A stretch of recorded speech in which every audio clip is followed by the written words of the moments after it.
get much disagreement from those in the political trenches that 2020 will be a huge election year in Montana and the nation. Here's Don Kaltschmidt, the chair of the Montana Republican Party. And I believe that it's going to be a very, very important year to be able to see the direction of this state and this country. Do we want to continue with the prosperity and the things that getting done at the national level and the state level? That's one way to frame it. But whatever your spin, plenty is at stake in Montana in the 2020 elections. The governor's seat is open, and so are the spots of Attorney General, State Auditor, Secretary of State, and our U.S. House seat. And many of these races have crowded primaries, with multiple candidates competing for their party's nomination to carry the torch in November. The race everyone mentions first is for governor. Certainly the governor's race is going to command the most of attention, it's going to command the most money, it's going to command the most resources in the entire state.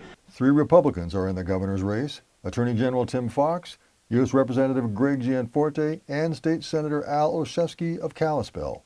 And 4 Democrats: Lieutenant Governor Mike Cooney, former State Representative Riley Neal of Livingston, House Minority Leader Casey Schreiner of Great Falls, and Missoula businesswoman Whitney Williams. Democrats have held the governor's chair in Montana for 16 years, and Republicans, itching to get it back, feel like this is their year. I think Montanans are ready for a Republican governor. They're looking for a fiscal conservative and somebody that will espouse their Montana values. Democrats, however, say the GOP agenda would lead to cutting public services like health care or schools, and that Montana voters should be wary.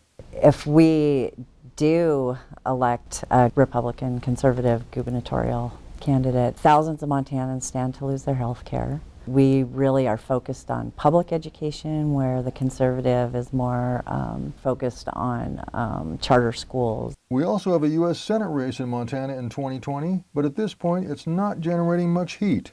Republican Senator Steve Daines is up for re-election, and his potential opponents are underfunded and largely unknown. I don't think it's going to attract a lot of money. I think a lot of the national donors are going to be putting the money into other competitive races like in Colorado and Maine, and potentially even Georgia before they actually put Montana on the radar screen. But there is something big on the radar for the 2020 election in Montana: the Trump factor. Will the president be a positive for Montana Republicans like he was in 2016? Kaltschmidt, the Republican Party chair, says yes. The president is very well supported in this state, and I don't think it will hurt us at all. Parker, the political scientist, says it depends. I think it all comes down to whether Trump is a net positive, is if the economy continues to do well. But don't forget, we have a president the economy is doing well, and even here in Montana, he's only about a 50% approval rating. And Driscoll, the Democratic Party chair, says she's not concerned. Montanans are a really independent lot when it comes to elections. We have a Republican and a Democratic senator in the state of Montana.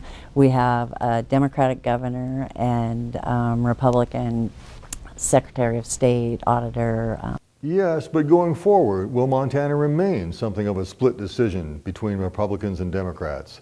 That's one of the big questions that voters here will be deciding in this critical upcoming election year. In Helena, Mike Dennison, MTN News. And of course, MTN News will be bringing you a full range of campaign coverage in both the primary and upcoming general elections.